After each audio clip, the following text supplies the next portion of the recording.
What's up, Brainiacs? Well, it's a brand new year and a brand new season of Blabber Brain Show. Now, this isn't 2020, right? That year sucked. Just throw it away.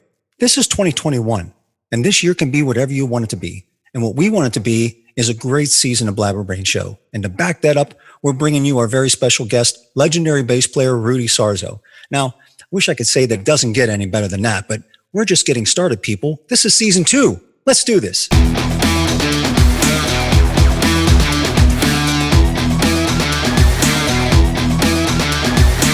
Blabber Brains. And welcome to season 2 of Blabber Brain Show. Man, we made it to season 2. And there's other, podcasts that are out there. They just roll from, episode this to episode that. And, this could easily be episode 9. But I like breaking it up in seasons. It makes it sound like you've accomplished something, So anyways, this is Blabber Brain Show Season 2. I am Michael Kadrie. And my buddy over there in the signature hat and glasses is the Big M. What is up? Not much. So we're into season 2. So Right. Let me ask you a question, just right off the top of my head. Now that you brought that up, Yeah. Now, how many episodes can do we have to have recorded and out there before we could go into syndication? They could do the repeats on all the networks. Well, as few of shows that we've been doing, the way we're going at it, probably about 32, maybe 31 if we squeeze in a few extra episodes. But hey, we got in, the last episode was, of course, our best of show. Can't really count that, but including that, we had 8 episodes in our first season. But we told everybody from the get-go, we're not really on a steady schedule, although we probably should. I would like to get on a steady schedule with doing this, a little bit more steadier than we've been doing it, because it's just as we have time or as we're thinking about it or whatever. But our goals for this year are to pick up some sponsors, which I'm actually talking to a few right now. What the sponsorship does for any of those of you out there who are looking to help sponsor our show is it'll help. It's not just going to go in our pocket. Believe me, there's not enough money to make that worthwhile. It'll help to go boost the show. It costs money to do those boosts on Facebook. We want to try to get a better presence on YouTube. We just got on Rumble, so Blabber Brains are now on Rumble. We're I don't know what the hell Rumble is, but I'm all Rumble's for the it. alternative to YouTube. It just is for those people that are sick of Google and YouTube and their overreaching ways. There's Rumble, which is an alternative. So we are now going to be on Rumble, but still Facebook is our biggest audience. So the money helps to boost these. It's also, we have to pay money for our audio shows to get it on the SoundCloud and Spotify. That actually costs money. Eventually, I would like to get the show too on the Apple podcast as well to reach a wider audience. We're trying to reach more people, and the best way to do that is with funding. We are not individually wealthy. We're rich at heart, rich in spirit, and we've got enough money to take care of ourselves and our family. So, but as far as pouring, lots of money into this show, hopefully it'll come with sponsors and the bigger audiences that we get along the way. So we do have a brand new year, and boy, we've been through a lot already this year. It's hard to believe it's only February. There's just so much that has already whizzed right by. The Super Bowl. Your buddy Tom Brady still. Trying to hold on to the GOAT moniker that he's gained. But although I will contest the MVP award, I really think it should have gone to Gronk. And since we watched the Super Bowl together, I don't know that you have too much of a complaint with my beef there. But No, I don't. But I understand why it's Tom Brady too, because I don't think without him that team wouldn't have gone and won the Super Bowl. He kind of reminds me. I mean, look, he played a lot better than say Peyton Manning did down the stretch when they won the Super Bowl in Denver with him. But he was a great game manager, and that leadership. The leadership is what it's all about. But it's not the MVP of the league. It's the MVP of the Super Bowl, and it's based on the performance of the Super Bowl. And based on that, I don't know that that he performed at that MVP level that he has before. I think that the guy that made the best plays and made the biggest plays in the game was Gronk with those 2 touchdowns and several other big game catches that he had. I mean, any Terry Bradshaw will be the first to tell you that, look, any gunslinger can throw the ball down there. It's up to the great wide receivers to be able to catch the ball and make the plays. And that's what he said with Stallworth and Swan used to make him look good all the time. But I don't know. It's I guess it's a preference thing. I understand why they gave it to Brady, but I'm looking at the performance. I'm not just looking at some honorary thing like, oh, I've won 7 Super Bowls, or, oh, I'm Tom Brady, or, oh, whatever, I had a great year. I'm looking at it for the performance of the game, and quite frankly, Gronk should have got it. But, that's it's a up for tough debate. one. I mean, even with the defense, the defense was incredible. I kind of figured that there was a good chance that was going to happen when they made Rodgers look like a chump when they were playing Green Bay in a championship game. It's just but there was just a good play overall. It wasn't like somebody had, one player had, 4 sacks at crucial times or anything like that. It was just they just played a much better game. Yeah, I mean, like I said, said, they couldn't do anything. Look, there's you can debate who the MVP was, but I don't think there's any debating now that Tampa Bay is your new city of champions. The Rays got into the World Series. They didn't win. However, the Tampa Bay Lightning, Stanley Cup champions, and now the Tampa Bay Buccaneers world champs with the NFL. So congratulations to my home away from home, Tampa, for getting the new title of City of Champions. So here's to you. Cheers. And I'll be down there in April to visit you and celebrate with you. So one of the other things that's kind of been on my mind is this thing that's been very prominent in the news as of recently, and it's just getting worse and worse every year, is this cancel culture thing. Please don't cancel Blabber Brain Show. As offensive as maybe sometimes we could be, we try not to be, but you're going to step on someone's toes here and there. And but it's really irking me. But cancel culture also brings about a conundrum of sorts. And what do I mean by that? The retaliation for people when somebody or something gets canceled is to cancel that thing that or person that canceled the canceller or cancelee.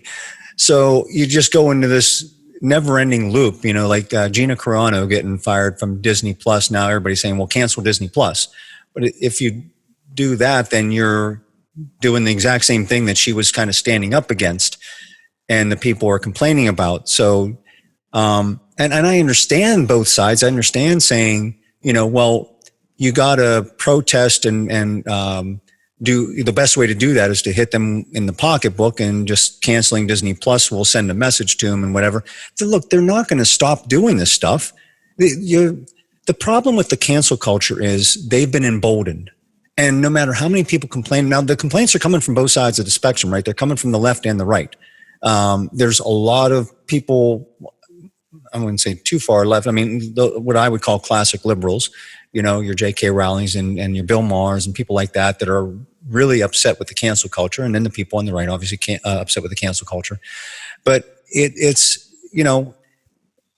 just doing it and the fact that they've been successful with it to a point.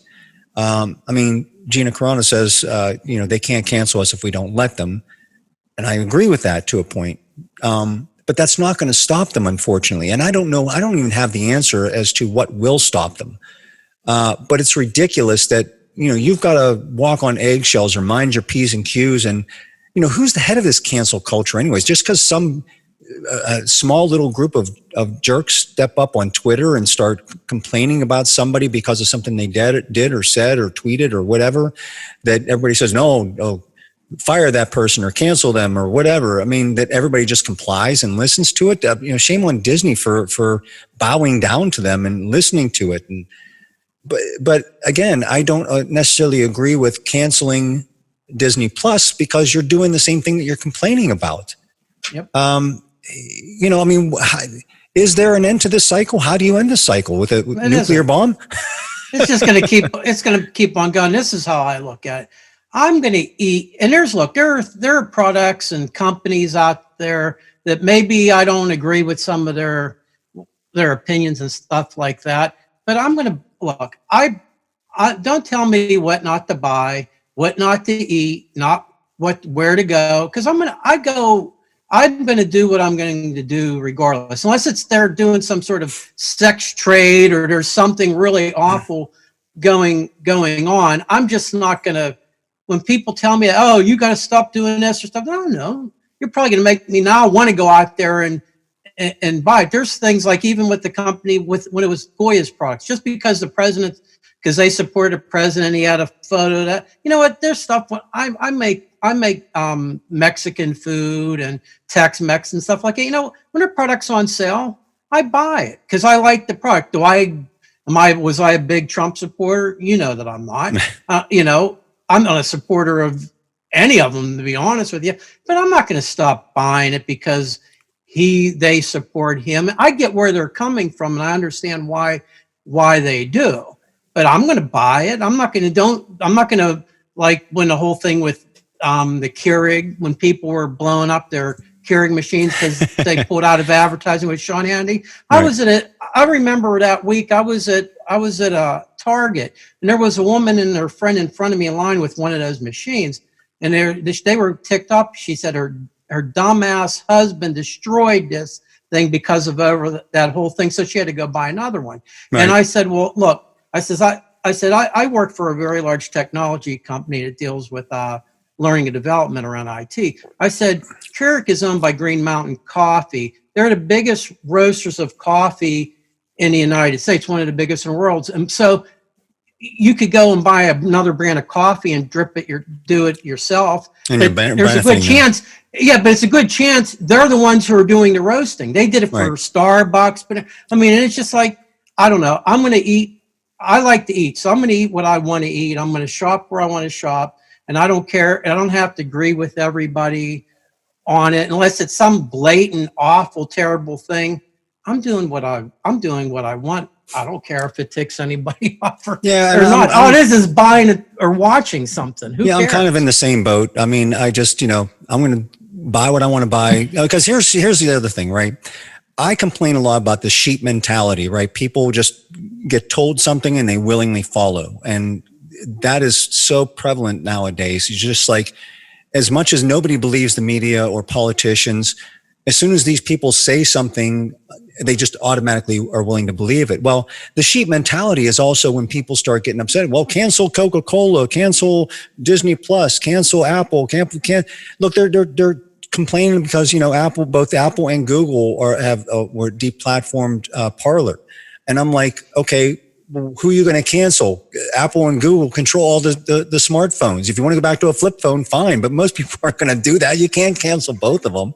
Give me a break. Look, maybe your brother-in-law, Albie, might do that. Well, flip phone. Well, my dad probably wouldn't mind that. But my dad actually he's on a smartphone for the last few years. So kudos to my dad.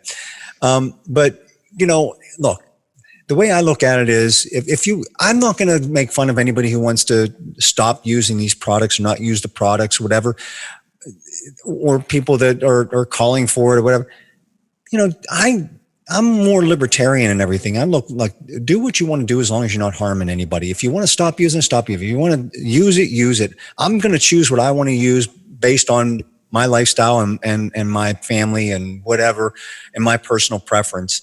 I don't think that necessarily boycotts work and stuff like that. And I don't know that you're necessarily going to stop the cancel culture. And, look, you can ding Disney by $1 billion and it's not going to faze them, right? So canceling my Disney Plus account is, and I'm not going to lie to you. I thought about it. I had a conversation with my daughter and, as much as kids these days, teenagers don't get credit for a lot of things. I had a good, honest conversation with her and, I saw her side of things and, it's just stupid to let this go round and round and round in circles. But anyways, there's so much more we can talk about, but I want to leave some room. We got a great special guest today in Rudy Sarzo. Our guests just keep getting better and better on this show. And, I'm really excited to talk to him. But so before we do that, I know in our last episode, we weren't able to, because that was a really expanded episode, only 2 hours long, over 2 hours long. This won't be 2 hours long. Trust me. Well, we don't think it will be anyways. We don't know what the conversation with Rudy will bring on because Rudy's got so much to talk about with his life, whatever. But I do want to boast about something. I just wanted to get this in here and kick off the new year with the boast. So let's cue this up. Blabber boast. All right. So, most of you see me drinking a glass of wine usually here during the Blabber Brain show, and I do have something delicious here, but I'm not here to boast about that.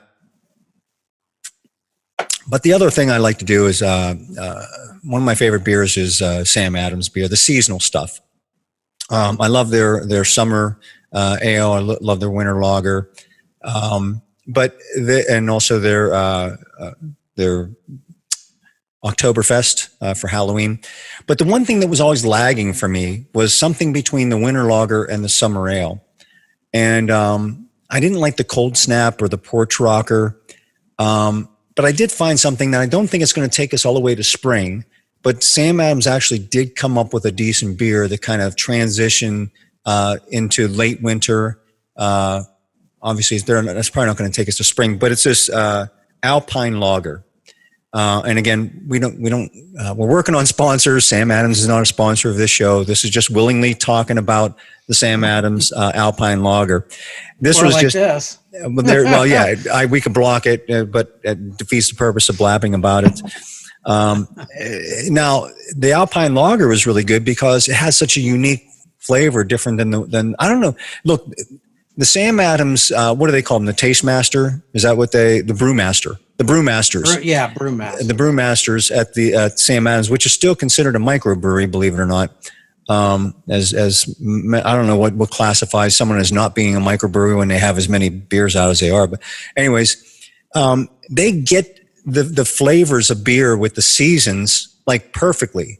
When it's because I've been down in Florida in the summertime, and I had some like winter lager left over, and drinking winter lager in the summer it doesn't blend right, and drinking the summer ale in the winter also doesn't blend right. I don't know what it is, and it might be psychosemantic. I don't know, but the Alpine Lager, it does have this like refreshing taste to it that's different than the winter lager.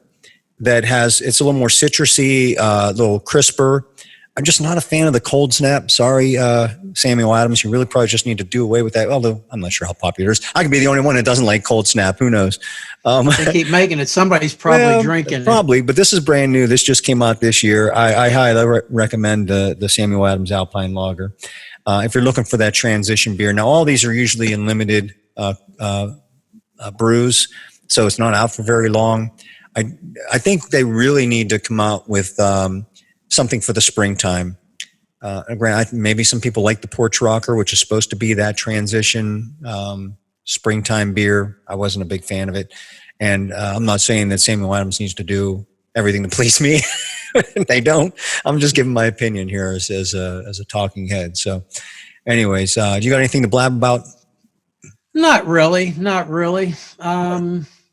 Nothing really new that a little bit equipment wise and stuff, but I don't have anything set up to be able to give you next time. All right. Well, Mark's clearly drinking an unmarked beer there. Maybe that unmarked company that begins with the letter M will maybe want to pay up as being a sponsor, and we'll allow him to remove that label so we can reveal who that brewery is for those of you who haven't figured it out yet.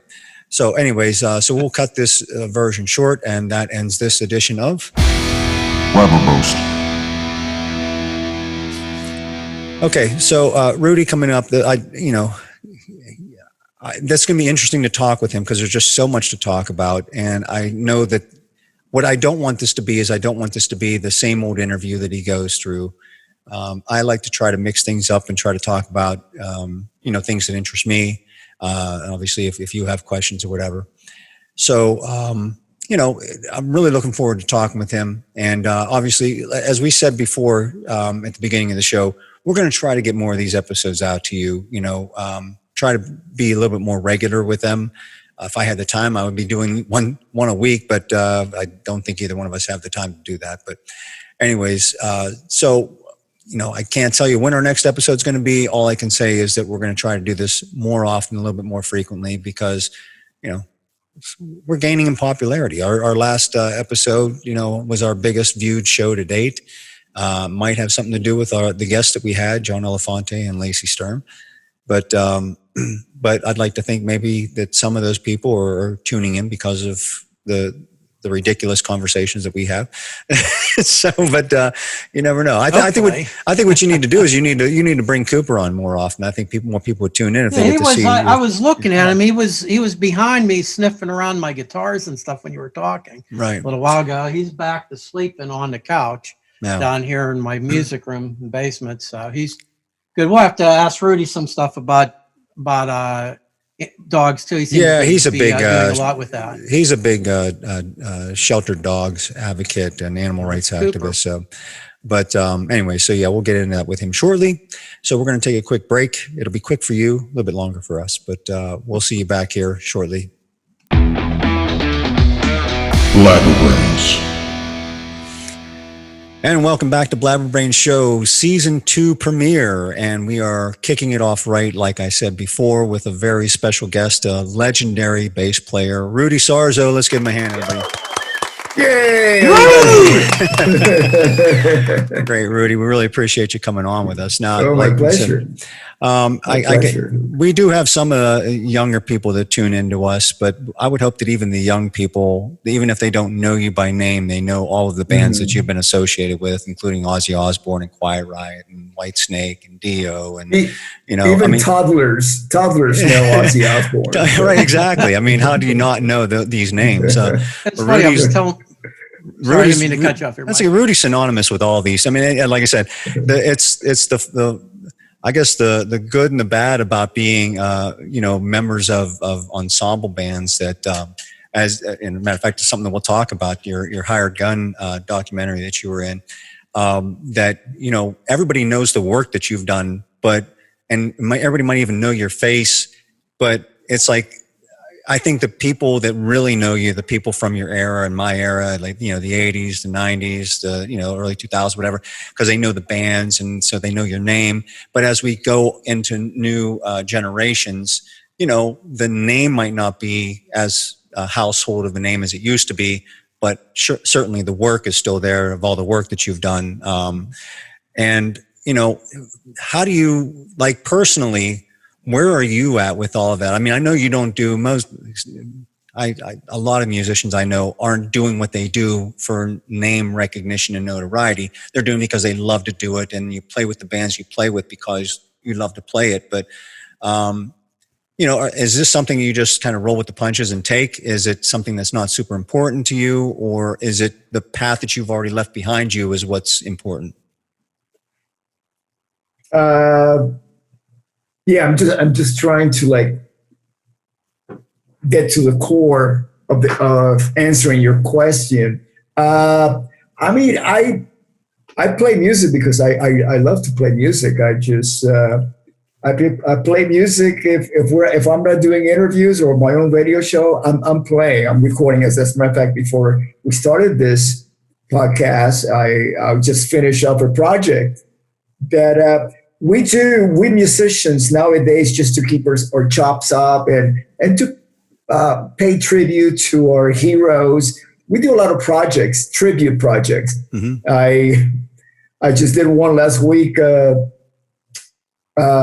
Actually, it's for the David Z Foundation. He's a bassist, and there's a foundation, and all the proceeds goes to music education. And David Z was a bassist for Trans-Siberian Orchestra and many other bands, and he passed away in a horrible tour bus crash. I remember hearing about that. Yeah, I remember hearing about that. A couple of years ago. So there's his brother put together a foundation for him, and so I get this email from this dear friend of mine, Jeff Scott Soto. He's a singer. He's been with many bands. Yeah, I know. One of them, the Sons of Apollo, currently. And he says, "Hey, would you like to play on Superstition?" And I went, "Yeah, of course." So then he tells me the lineup, and the lineup wound up being a Sugarfoot, which is the drummer for Stevie Wonder, playing on that. I said, "Okay, awesome." and Steve Stevens playing guitar. Nice. And let's see, Spike Etney, who's actually the utility musician in Queen. He's also the music director for the band because, Right. you know, of course, they bring extra musicians nowadays when Queen goes on tour. But he was there when Freddie Mercury was still with the band. Oh, wow. You know, like right after Live Aid, they Right. added him, and, Right. and he's been touring with the band since then. So, you know, it's really high caliber musicians. And we did Superstition, and it came out great. Then right after that, I jumped into another tribute. This one is to Leslie West, and this is with Eddie Ojeda and Mike from Twisted Sister and Mike Portnoy, Right. who again plays in Sons of Apollo. And I've done some other projects, you know, tribute projects with him lately. And I just finished doing the bass track for a song called Theme from Imaginary Western, which is definitely my favorite mountain song. And it was written by Jack Bruce. So I treated it also as a tribute to Jack Bruce, who passed away a while ago. But still, you know, I wanted to do something for him. Right. So, right. you know, I don't do that because of notoriety. I do that because it's a lot of fun to play with my buddies and go from a R&B song like Superstition to something more heavy, a mountain song. You know, that's like great. I love the challenge, you know. Now I'd like to hear you do a Chris Squire tribute. You know, Chris Chris is such a, you know, there's people that really do Chris really well. Having said that, I had a different approach with the Stevie Wonder track because, you know, once you have Sugarfoot playing on it, that's the foundation. And he's going to play it the way Stevie wants it to you know, it should be played. Right. That's how he approached it.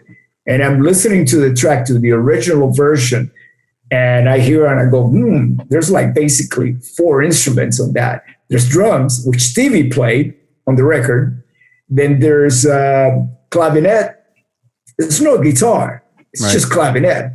And then the horn section, which I'm not entirely completely sure that if it's actually horns or a synthesizer, because Stevie was a wizard at getting these sounds, you know, so it could be a synthesizer. Right. And then the bass is actually a Moog bass, like a keyboard Yep. bass. Yep. And what happens is, this is, you know, Stevie Wonder, he produces his music.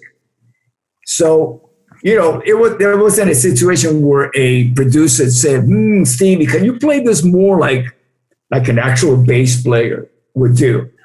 No, he played like Stevie Wonder plays music. Right. Right. Really outside the box. So I'm listening to it, and the sound, every time I pick one of my basses, I went, wow, it sounds like a bass guitar. It doesn't have that grease that this keyboard has. Right. Bass keyboard.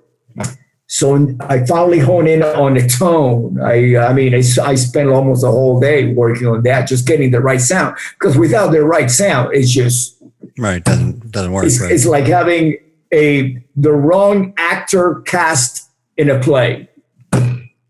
Right. You know, Yep. You know, the script calls for this, and this is what you should deliver. You know, Right. now you got the character, you got the personality. Now you work it, and it's like,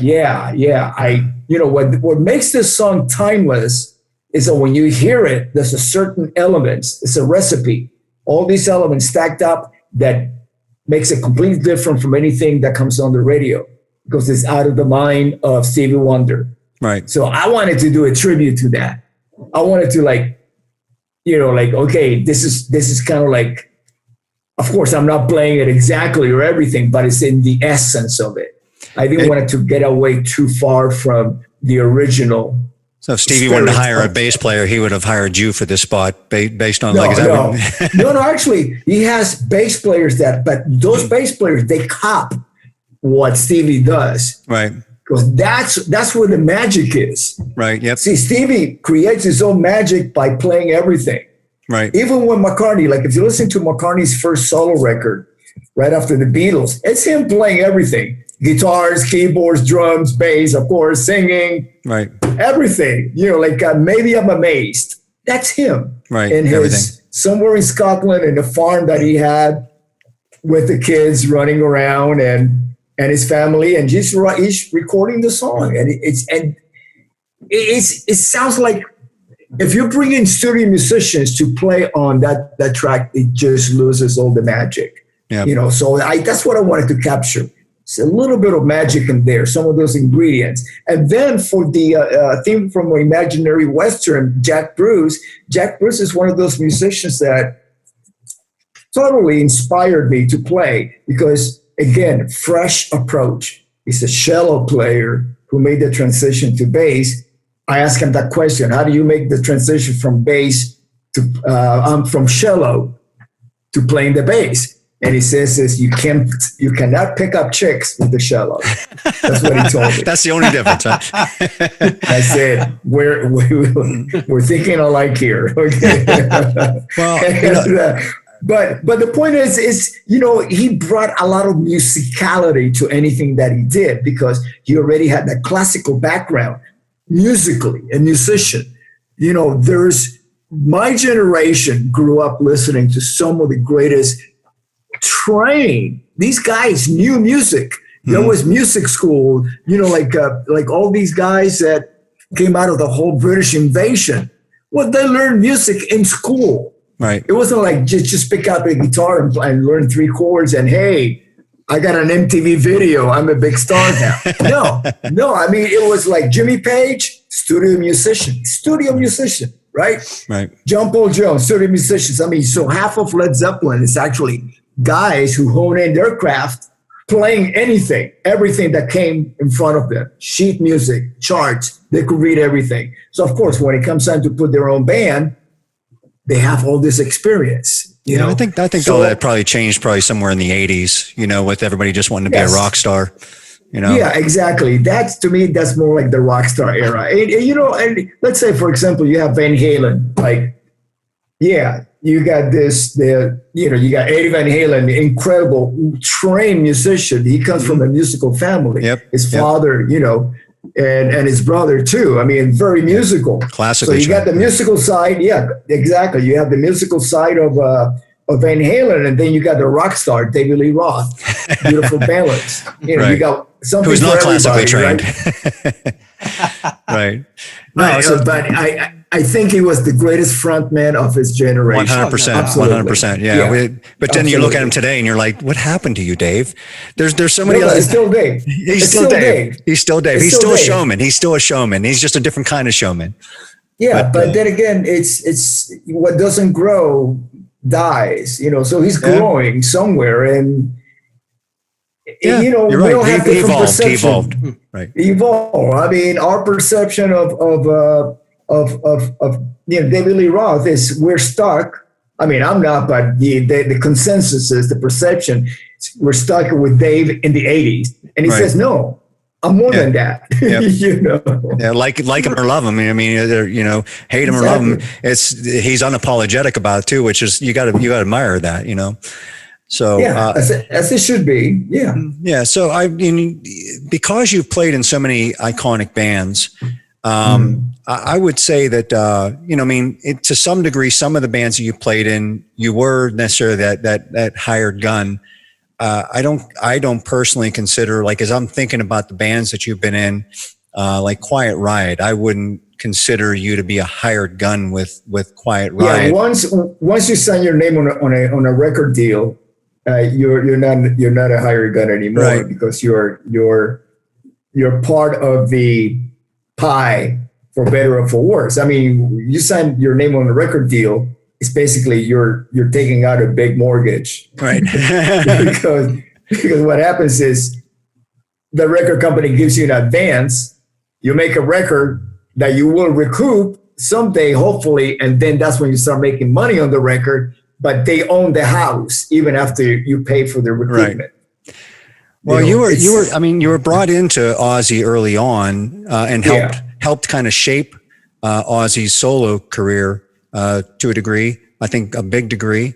Well, I mean, you know, my degree was very minor compared to, let's say, Randy Rhoads. Randy Rhoads was a collaborator. Exactly. I never really got to collaborate with Ozzy.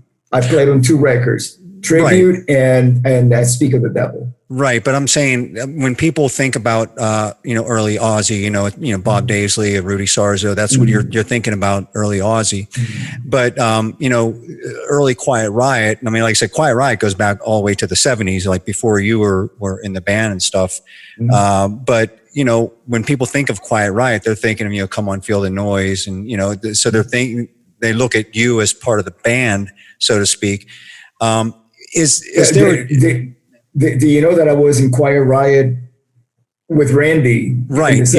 Yes, I do know that. I know that part of your story. Okay. I'm trying not to. I mean, I know there's a lot of people that probably already know a lot of this stuff, so I don't want to rehash it. But just for those of you that don't know it, let's just real quickly let's recap, because I know that's kind of how you ended up with Ozzy too, right? Was because of Randy is the one that got you. Yeah, absolutely. Right. Otherwise, I wouldn't have even been on the radar. Yeah. But you originally met Kevin Dubrow, correct?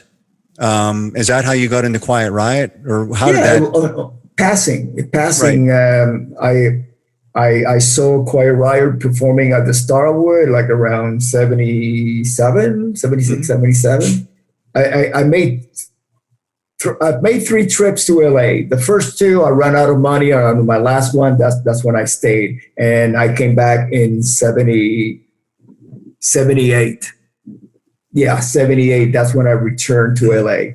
So it could have been in 76 or 75, or right. God knows, But it was during that time, and I ran into Kevin. And after the show that I watched them perform at the Starwood, and I just told him, "Hey, man, which I've done many times. If I see a band that they're on the right track, just as a fan of music, I tell them, hey, you guys, keep doing what you're doing. You got these things going on, and very soon you guys are gonna make it. Right. Basically. Yeah. So, and then, so how did that work out? Like, they needed a bass player, and Kevin contacted you, or what was that? That progression? Yeah, actually, Kelly Garney, who was the first bassist that they had, something happened, and he wrote about it in his book. So if anybody's interested, just Google that. And he was out of the band, so they tried everybody in town, and they didn't feel like they have found the right guy.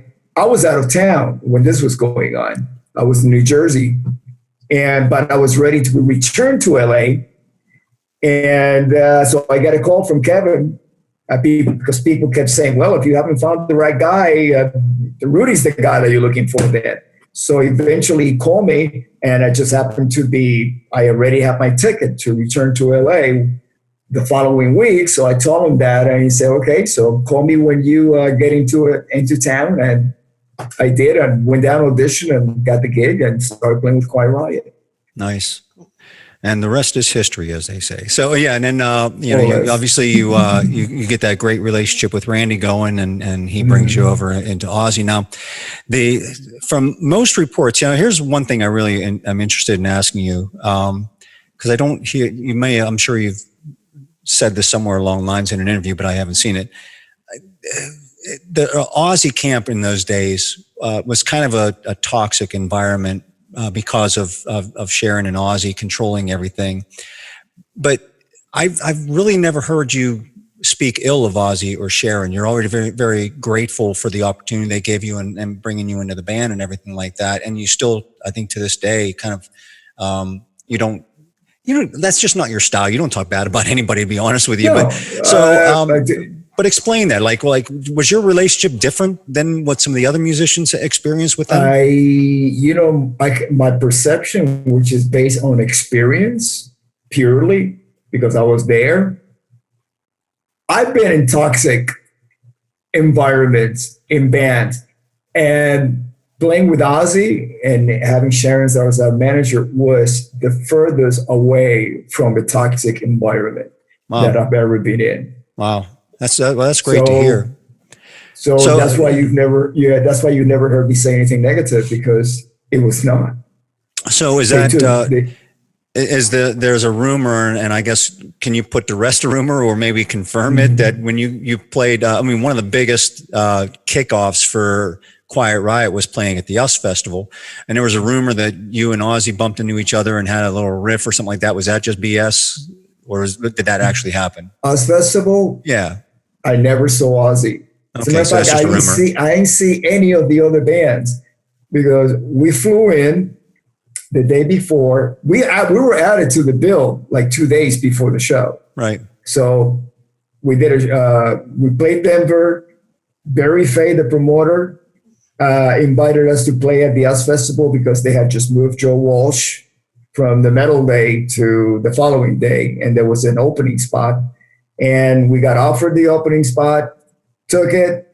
Then we did a show in El Paso the next day, and we flew straight from El Paso. We landed in LA, and we went to the area where, went to the hotels. It's around San Bernardino, the site of the US Festival. And went to sleep, got up really early. We took off very early because we didn't have helicopters. We had a van that was supplied to take us from the hotel to the venue. We didn't have a road crew. Was all rental gear. And we did our show, finished our show, went to the airport and flew right out. I see nobody. Okay, so we just dispelled that rumor here on Blabber Show. There was an altercation between Ozzy and me in 1984. Okay, so a year later. About a year later, by then the band had taken off. Right. And it is 1984, in the summer of 1984, at a hotel. And that was it. And obviously it wasn't bad enough where it lasted forever. And you don't have to get into the details of it, but no, as a matter of fact, a few months later, Sharon was managing me and Tommy Aldridge in a project, because I had left Quiet Riot in '85. So it's a few months later that this Sharon was my manager. Wow. Yeah. And did any of that have to do with you and Tommy getting into Whitesnake at all? Or I know the what had to do with did Sharon have anything to do with that, or did you guys just nothing at all? No, because her involvement with Tommy and me only lasted a few weeks, because Ozzy is a full-time job. Right. Yeah, no doubt. Yeah, well, when you were brought into Whitesnake, that was, I could probably think back. I can't recall off the top of my head.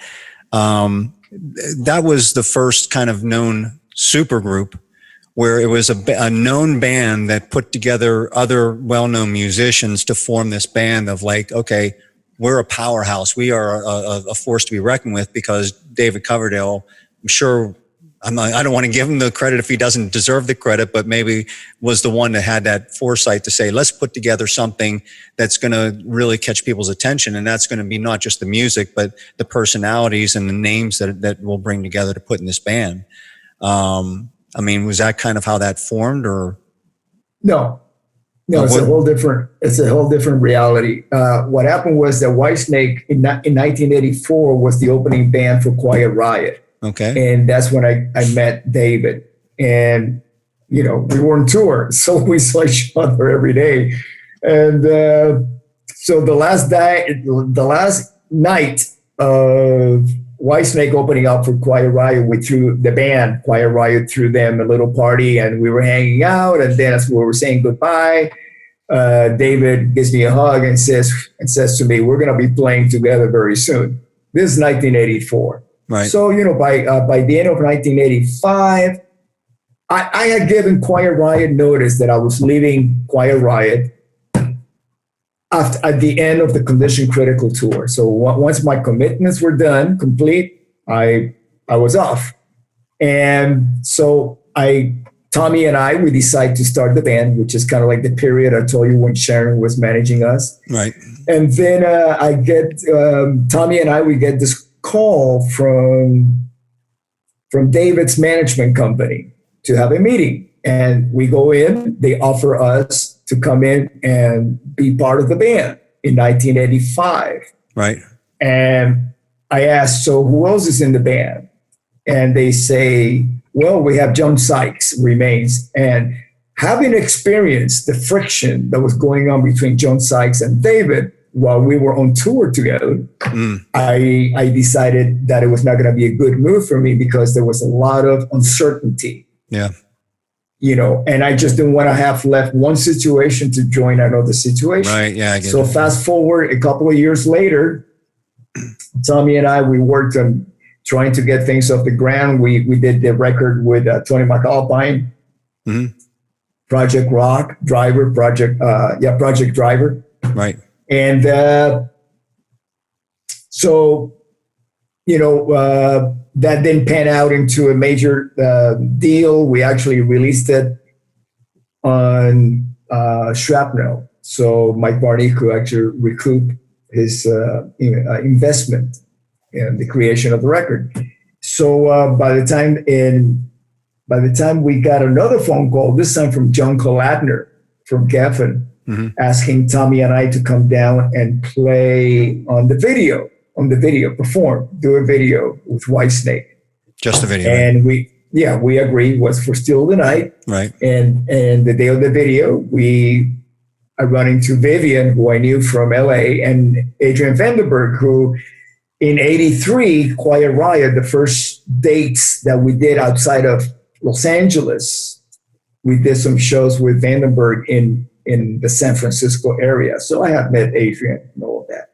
So that's how that came about. Okay. So there was no really, it wasn't like a pre-thought of making a supergroup. It kind of just happened, so to speak. Well, David put a wish list together and gave it to John Kalodner.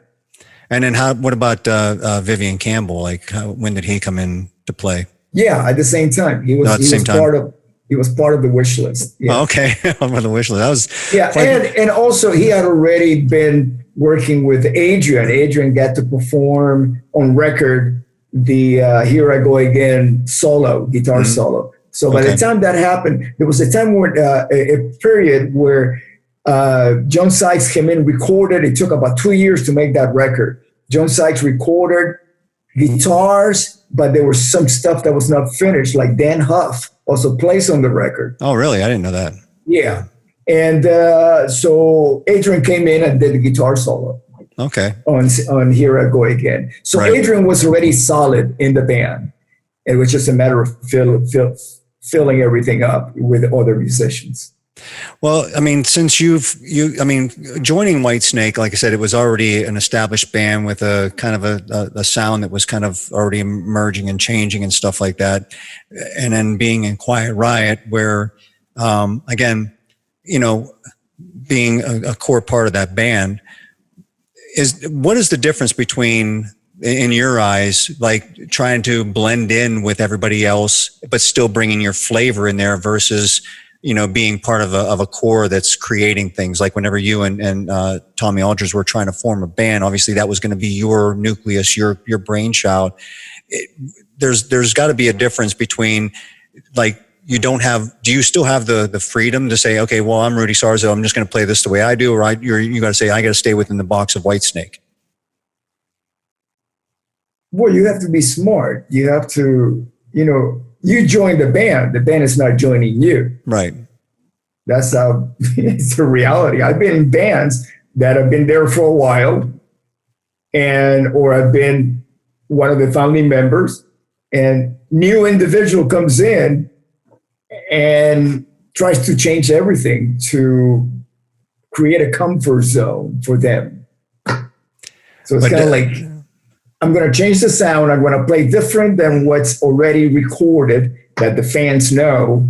And it's kind of like, no, it doesn't sound right. Because there's a reason why things are laid out the way they are.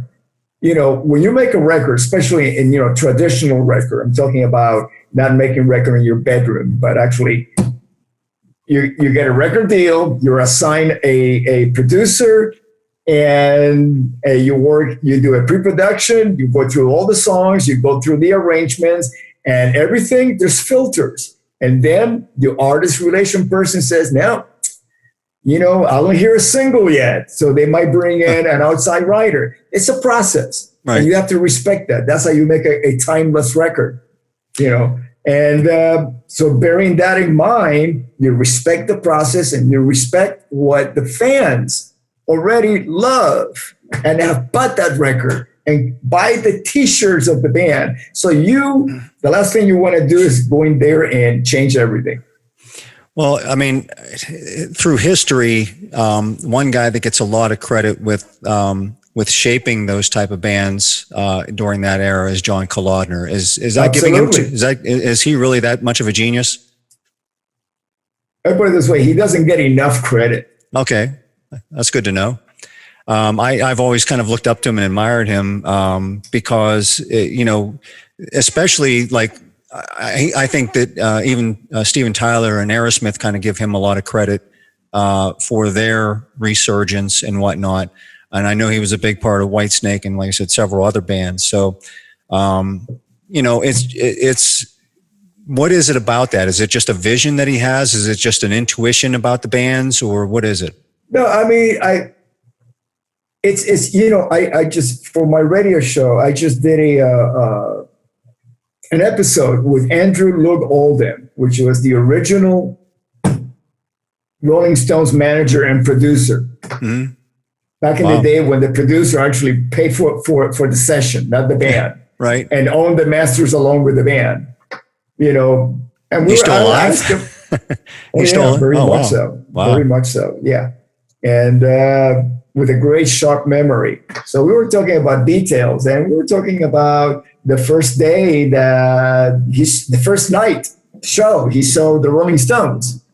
They were playing at a pub in a train station outside of London. And at the time he was doing pretty good as a public relations man. Right. He was working with the Beatles.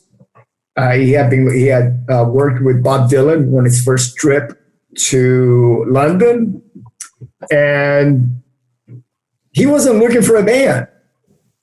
He just there was friends of his that say, "Hey, you should check these guys out because I'm pretty sure at some point they're going to need a publicist." Wow.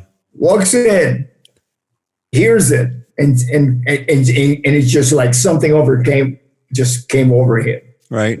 And he got it, and that says, I got to work with these guys. I can take it from here to where you should be. Now, where you should be at that time, you have no idea. Like I told him, I asked him, what were you thinking world domination? And he says, no, our world was London.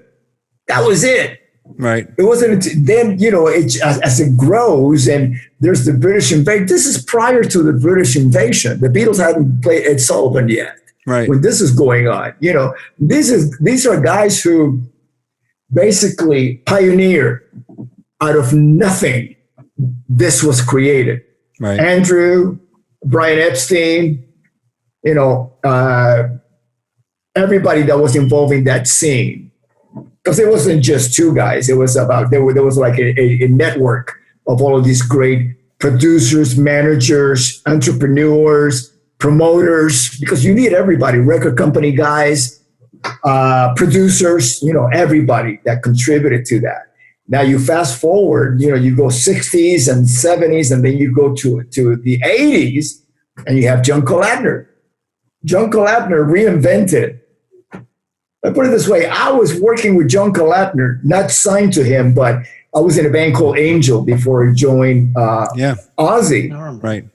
And he had just gotten signed. He was brought in to work at Geffen, as an artist relation man.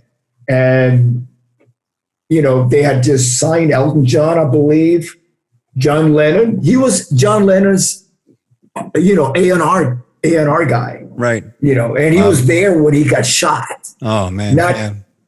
Not in the spot, but Yoko called him, and he was there. They all arrived at the scene, and I got to tell you, he reinvented Cher, reinvented Whitesnake, reinvented Aerosmith, right, and a few other more. Right.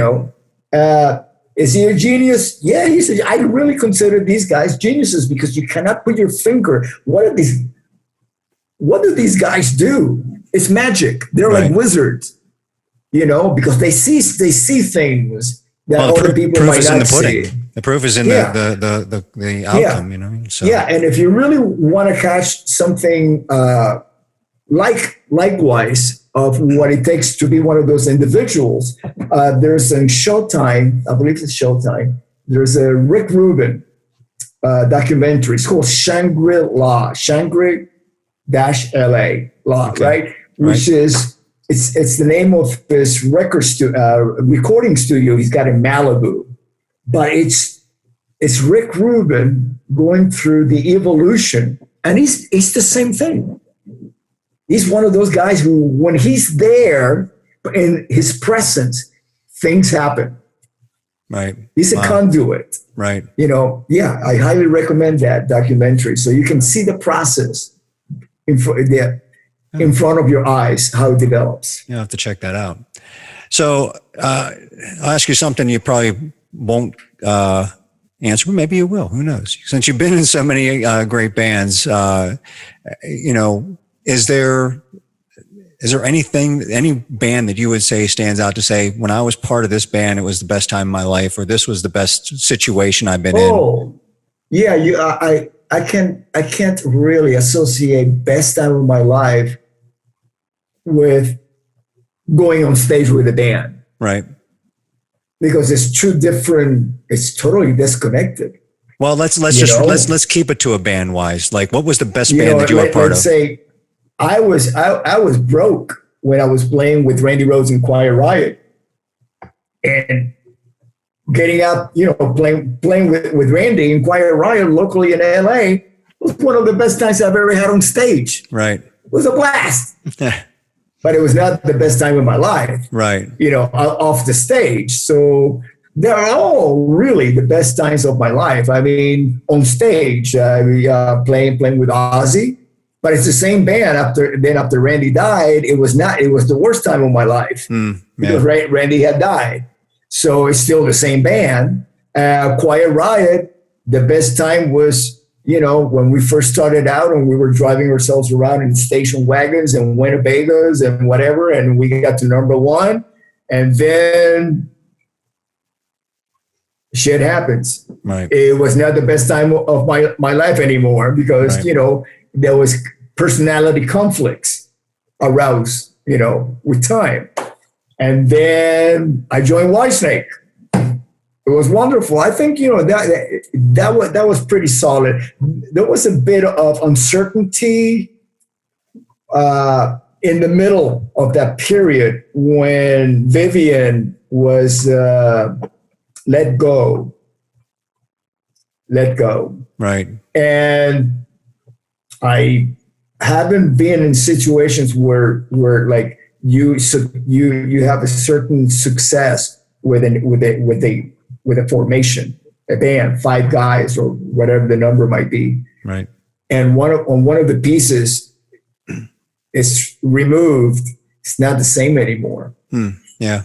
So there was a lot of uncertainty. I mean, I've seen footage of myself that was taken during the pre-production of Slip of the Tongue, and I could tell it reminded me how uncertain, how it wasn't the same anymore. Right. Because we had chemistry. We had, was a certain innocent magic about us, And then Steve Vai came in the fold, and it was very different. It was not the Whitesnake with Vivian. It was a great Whitesnake, but a different Whitesnake too. At the same time, they were both great bands. He definitely brought his flavor to the band. Steve Vai definitely brought his flavor to the sound. He did. Yes, he did. And but it was Steve is very smart. It was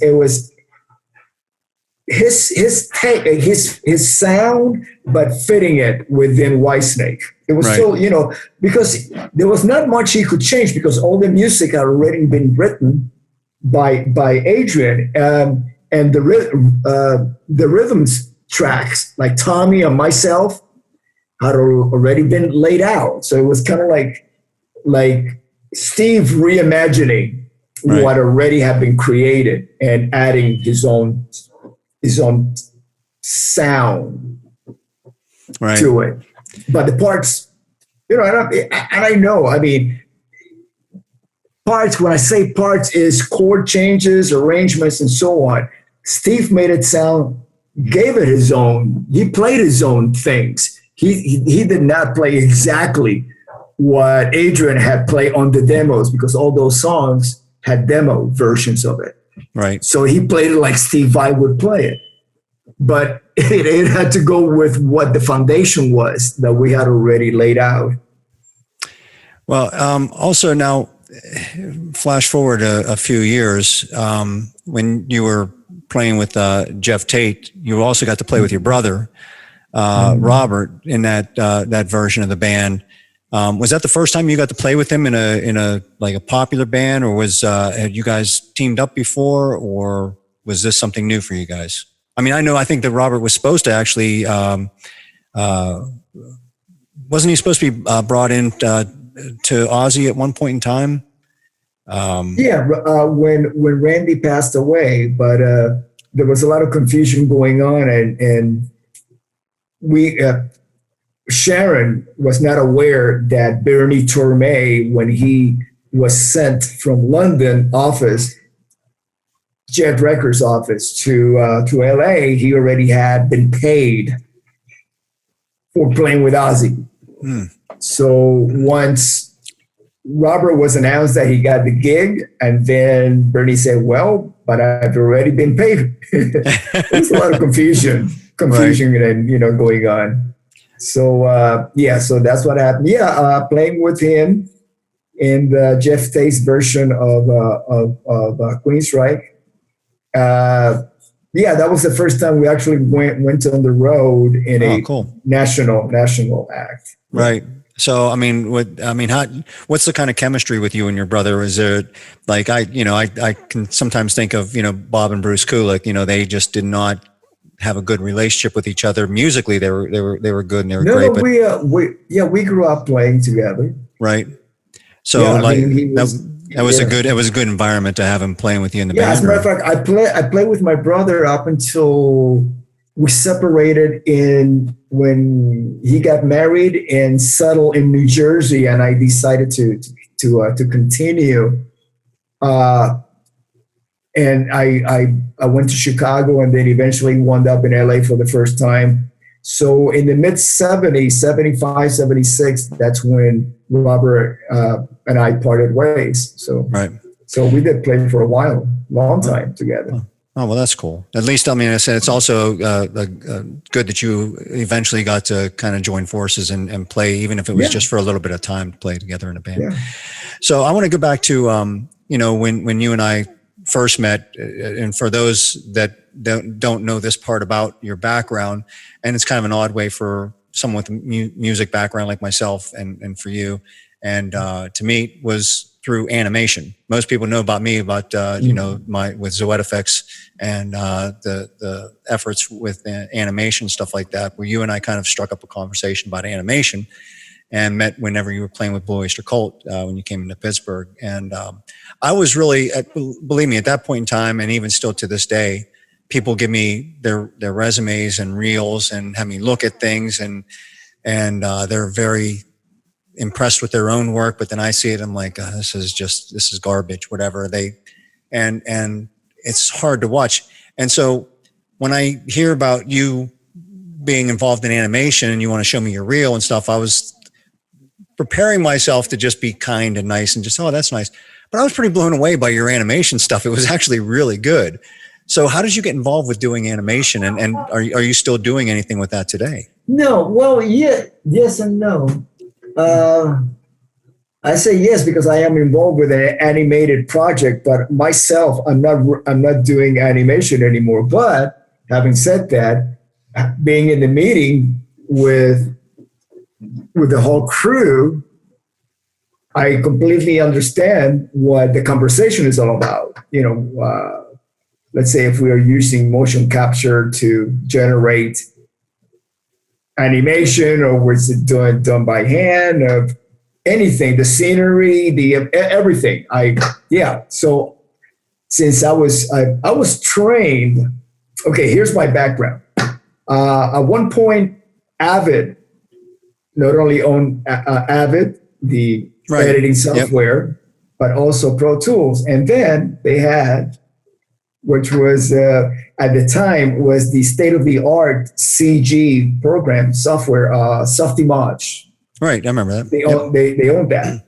So through my connections with Pro Tools and Avid, because at the time I was just interested in doing just regular video editing. They say, hey, listen, if you're interested, we can train you. We have people that would train, are the same people that go around to studios every time somebody buys a new software and they need some training.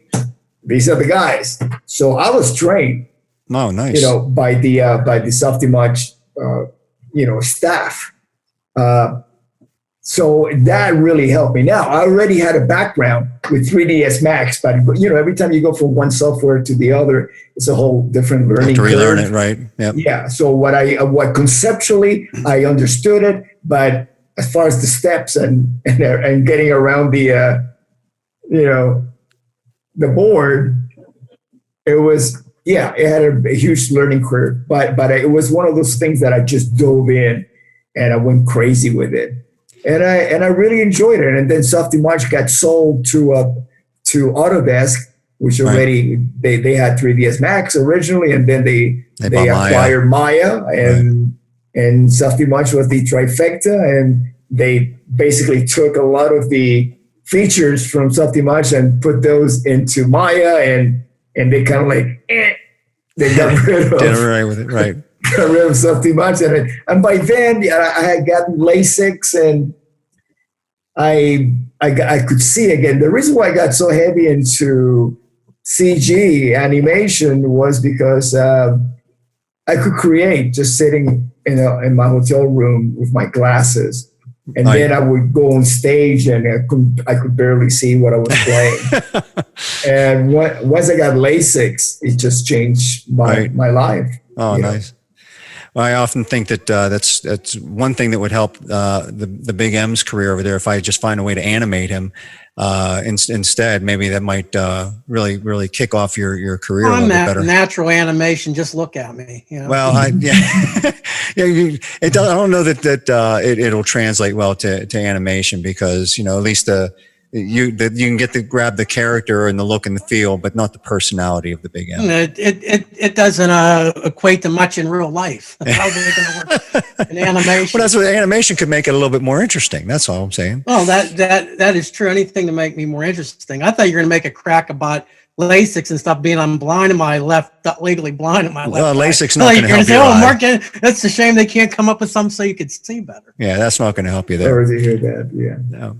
So also now, I know your faith is very important to you, and it's a big part of your life. What I've noticed over the last 10 years or so, especially like being on social media and stuff, I'm noticing a lot of musicians from the 80s being very outspoken about their faith, and it's a big part of their life now.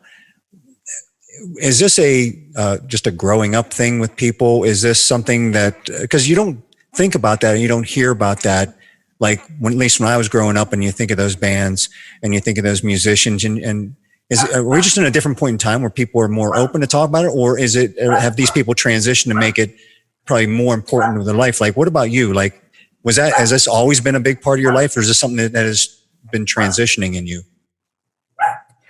Well, I wrote about it in my book. It's in chapter 2.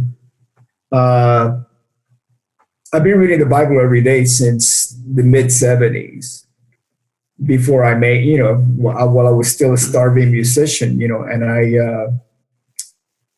I surrendered my life to God right before I started playing with Ozzy, not with no promises. It's just, and I wrote about it in my book. I wrote about, having that epiphany and just having, telling God that, my relationship with God was more important than making as a musician. But if I, sorry, but if I, but I will keep playing as long as my fingers keep moving. And that was it. It was very simple. And that freed me a lot completely. And then I get the call, to audition for Ozzy, and I got the gig. But I think what's happening now is that since there's more, like we're having this conversation, and it will wind up on social media, on the internet, and then people, whoever watches it, learns this about me. Whereas if without the technology to do this, it was virtually impossible to share that. Unless you were in a band like Stryper that would throw Bibles from the stage, But one thing that I learned early on was to actually keep, as long as I do not have control of my spiritual communicating with everybody else about my spirituality. Let's say this is what happened to me. I did an interview with Circus Magazine, and I happened to mention that I read the Bible. Right. So they wrote, "Oh, Rudy Sarzo reads the Bible in the bathroom." Well, for what purpose would they say that? Because it's more interesting to them, I guess. I guess it would be metal to do that. Yeah. But as I say, okay, so I'll learn from that when I say, you know what? As long as I have no control on what people are going to write about me, I will keep my spirituality to myself. But here, it's me talking. Right. So I can talk about it. Oh, that's great. Well, I do remember, I think the quote that you were talking about where you made this little pact with God to say, as long as you can still play and your fingers are moving and stuff like that, you're gonna play music, and I guess honor the gifts that he has given you. But I don't know that you ever got to the point of saying, okay, well, if you weren't a musician, if you weren't playing bass, what would you be doing with your life? Do you know? Did you ever think about that? Like what you'd be doing? You might call it a pact, but I don't consider it a pact. Well, it's for layman's terms. Because a pact to me would be you give up something and you get something in return. Right. There's no guarantees. Right. It was a statement that you made. Right. It was a prayer. Right. It was a prayer. That's all. A statement. A surrender. That's it. Right. When you surrender, you're not going to get anything. Right. nor can you compromise. Letting go. Right. You're getting peace. Yep. And you don't know that. It's like when I finished writing my book and I wrote the end, I got closure. Now, I didn't know I was going to get closure from writing the book when I wrote the first words. Right. I had no idea. It wasn't until it's done and you go wow. It's like the other day, I got my second vaccine, Pfizer. Mm-hmm. Pfizer. That's the big question. What did you take? Right. Pfizer or Moderna? Coke or Pepsi? Right. I don't care.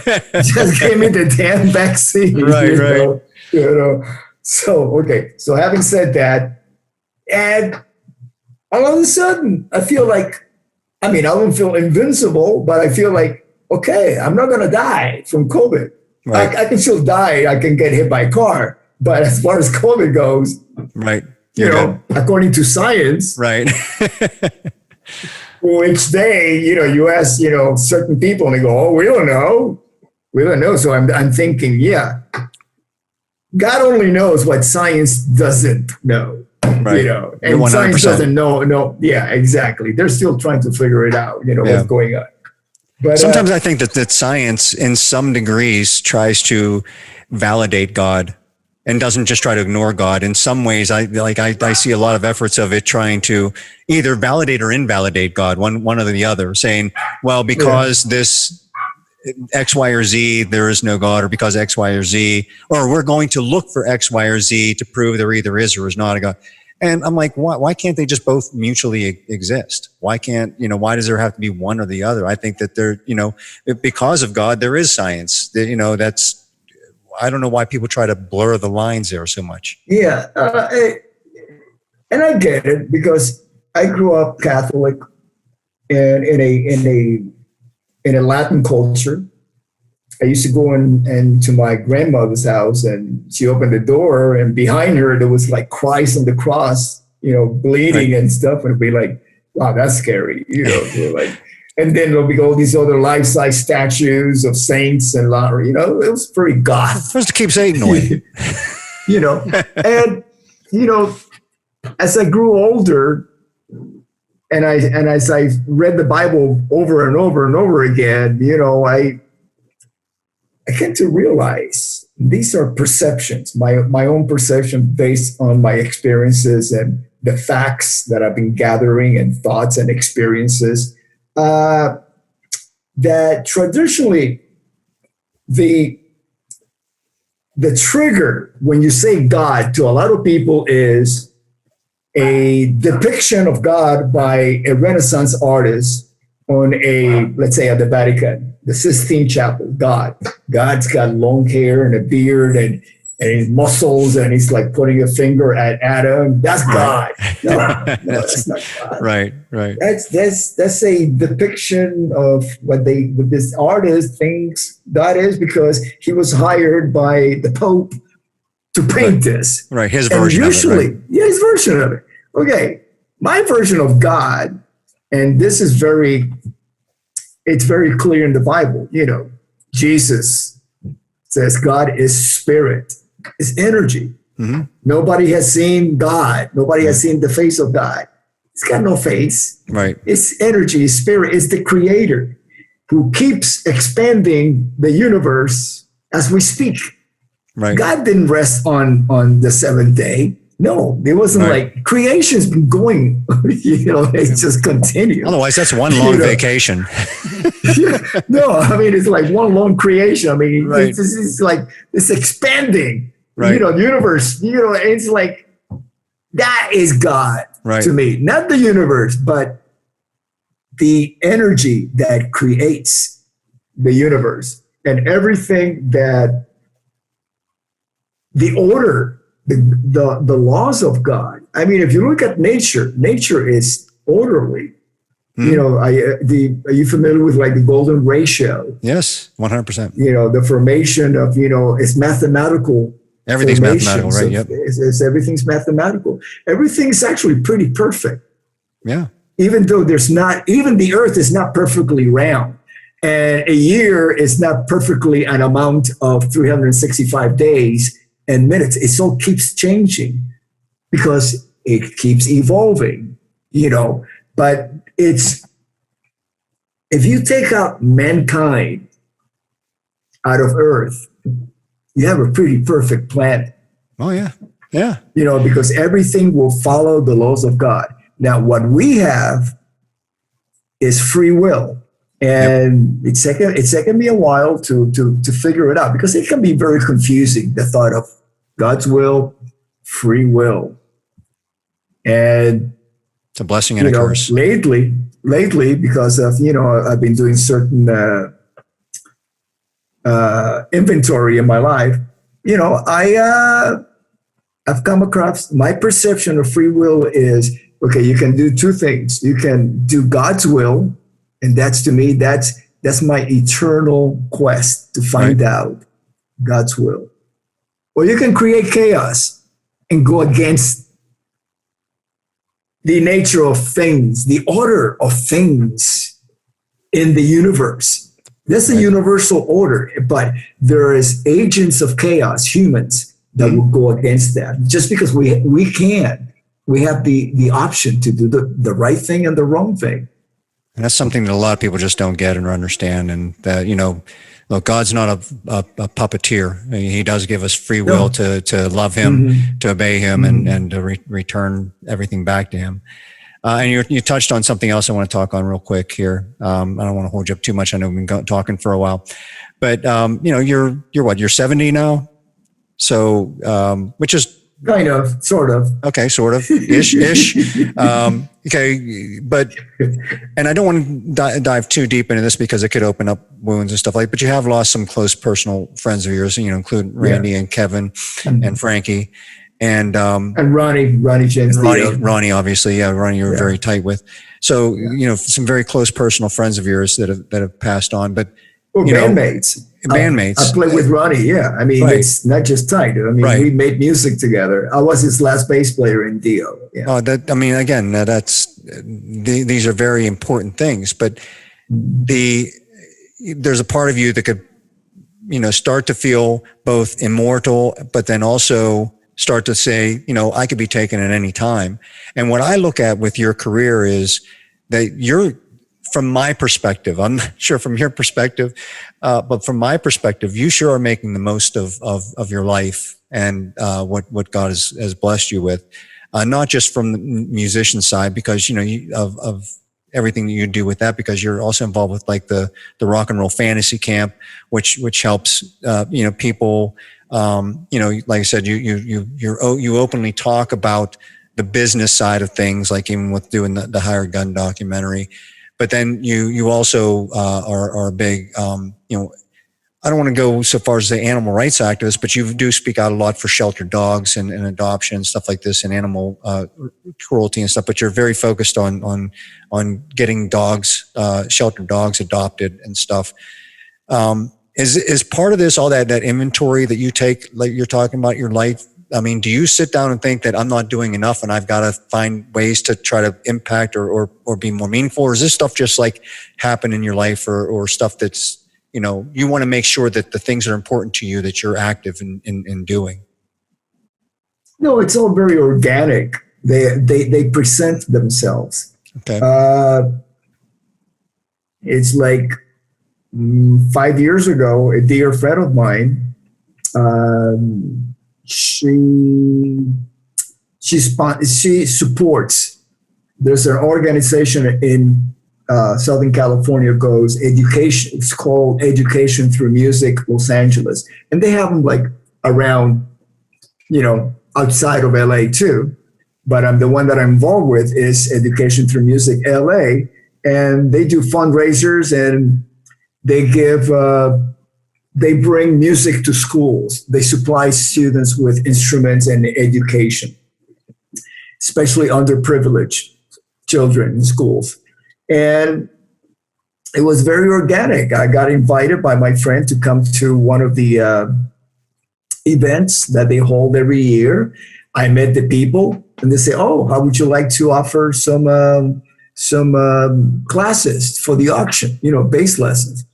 And I've been doing it ever since, and now I sometimes get to speak about it, not only on social media, but on the local news. And so it just happened. A lot of things come into my life and I ask myself, can I be part of to contribute to this? And it's usually yes. And I just do it. It's not like I go out seeking for it. They just come my way, Well, again, I think that just speaks to who you are in your giving nature and the kind person that you are. My dad has a rescue dog. Mark has a rescue dog as well. Cooper, who's an internet sensation here on the Blabber Brain Show. Everybody loves Cooper. That's like you can get him to come over. He's sleeping over on the couch. Cooper. So, but I think that these are all great efforts that you're involved with. And again, I look at it from the outside as, making the most of your life and the talents and the position that God has put you in to be able to, make some noise and make some awareness of things. Yeah. And Mark, I know you've been very silent this whole time. Is there anything you have to add here real quick? Well, I think that, I didn't want to crowd in. I wanted to give Rudy an opportunity to talk. Now, I've always just been a big fan of yours. As simple as that. I already heard about Quiet Riot even years ago. I met Randy Rhoads a few months before he died here at a guitar seminar. It's like 10 people in a music room, and even the principal gave me the day off so that I could actually go and attend this thing. And then that's of course about Quiet Riot and everything. And that's what we were all before Quiet Riot got back together and you guys went out and really hit big.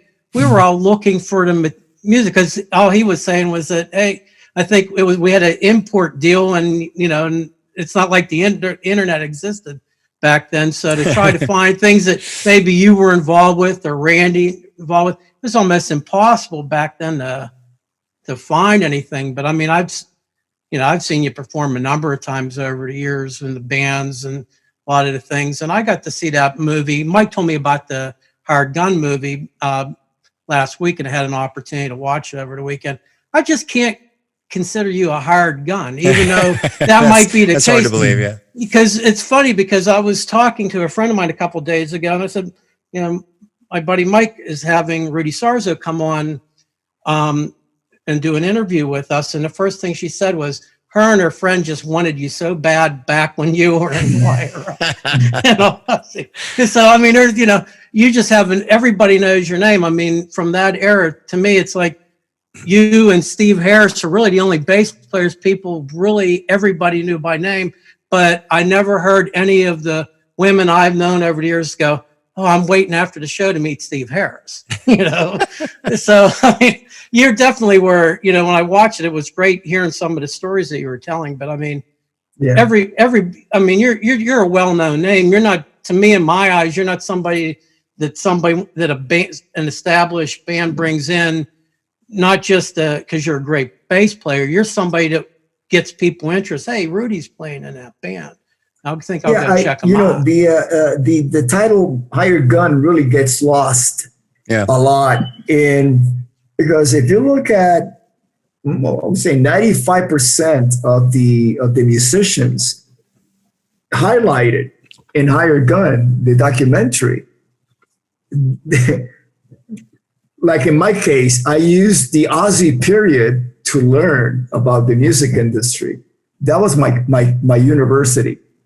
I learned most of the business stuff that I know from watching Sharon and everything that went down. I kept my mouth shut, ears open, eyes, and I watched, and I learned so much that I was able to bring that to my own band, Quiet Riot. I was in my own band. I was not a hired gun in Quiet Riot, obviously. I wasn't about to leave one of the biggest bands in the world to be a hired gun in an unknown Quiet Riot. That would be like insane. It was crazy enough that I left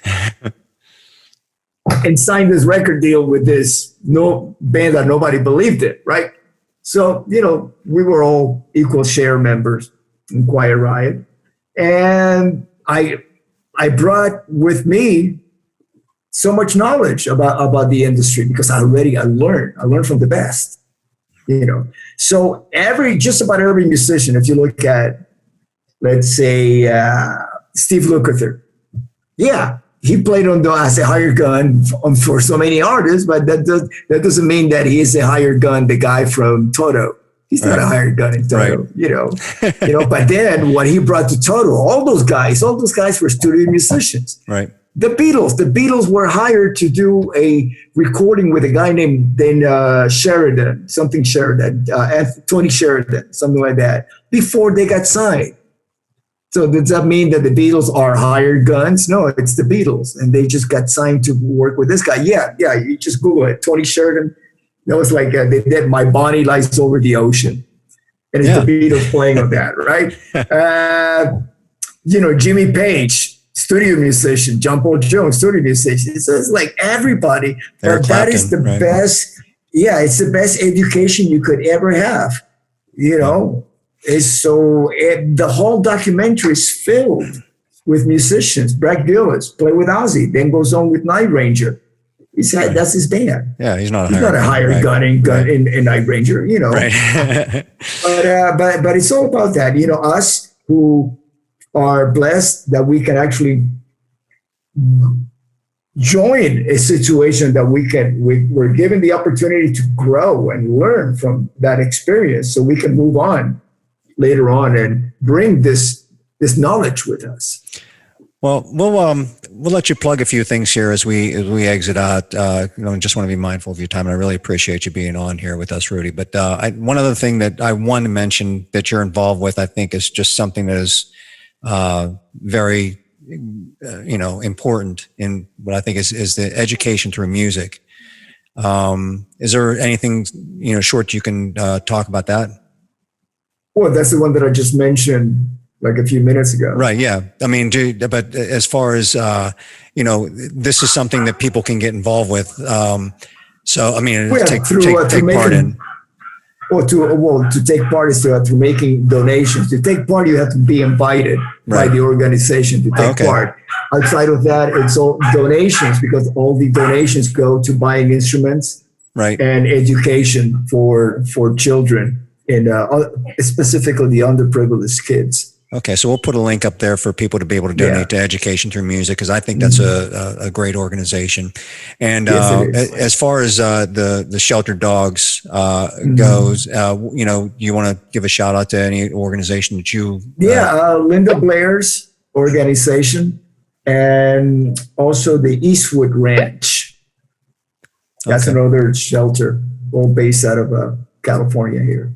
Okay, and you got the Rock Camp movie, and when is that coming out? That's David Fisher's documentary that has been working on for many years. And, I'm just a little bleep in there, Yeah.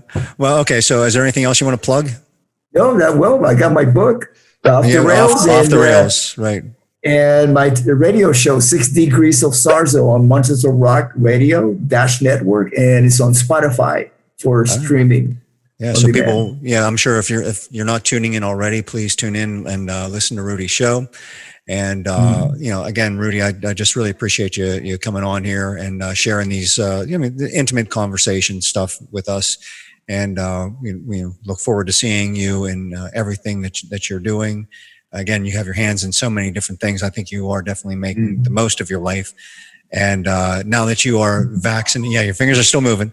Now that you're vaccinated, the 2021 is wide open for you. We don't have to be afraid to move forward. So, so we look forward to seeing you and everything else you've got going on. So, thank you so much. God bless. Yeah, appreciate it. So, for myself, Michael Kadrie, my partner, Big M over there, we'll see you on the next episode of Blabber Brain Show. God bless. Take care.